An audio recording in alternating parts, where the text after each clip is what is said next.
I wrote a blog for 60Me called 5 Surprising Things I Learned About Senior Sex.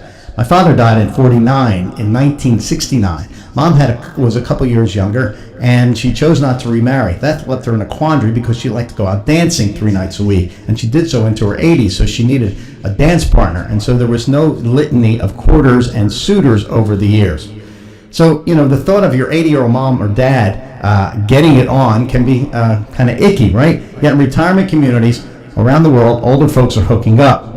And why is this an issue for you? Well, first of all, senior sex is a health issue. STD rates for those 55 and older have increased by 43%. Many of our parents didn't get the same safe sex messages that we had when we were younger, using condoms and all those types of things. As you age, your immune system weakens, and fighting diseases becomes harder. Add to that the availability of sex-enhancing drugs. Well, you can see how you can get into a lot of thicky issues. So are they having a lot of sex? Well, yeah, according to the New England Journal, when they surveyed more than 3,000 men and women, they found that 73% among those 57 to 64 had sex, 53% among the 65 to 74, and even 26% in the 75 to 85%. When they went to a nursing home and did a survey there, 250 residents in a Texas nursing home, they found that 8% they had sexual intercourse in the preceding months, and many of them had sexual fantasies. So do you broach this topic with mom or dad? Well, it has to be the right time and the right reasons. If your parents are still together, it's probably not your business. However, if they're single, widower, then perhaps you need to have a prying eye. Understand where they are coming from and you are coming from. The thought of your mom or dad in a new relationship can be frightening, maybe hurtful. So women, you may want to be sabotaging the relationship. So put things in perspective.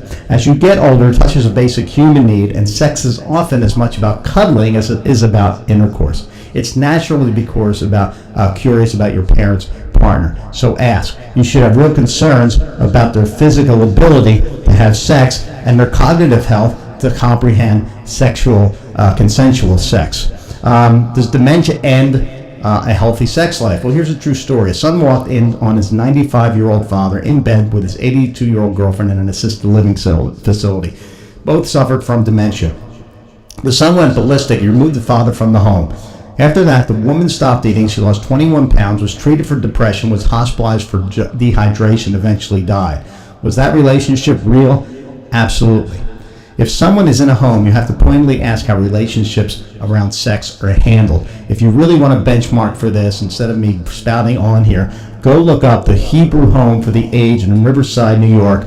They're a national model. So I encourage you to read what they have to say and be vigilant as you need to be for your parents, but realize they have needs too. Thanks.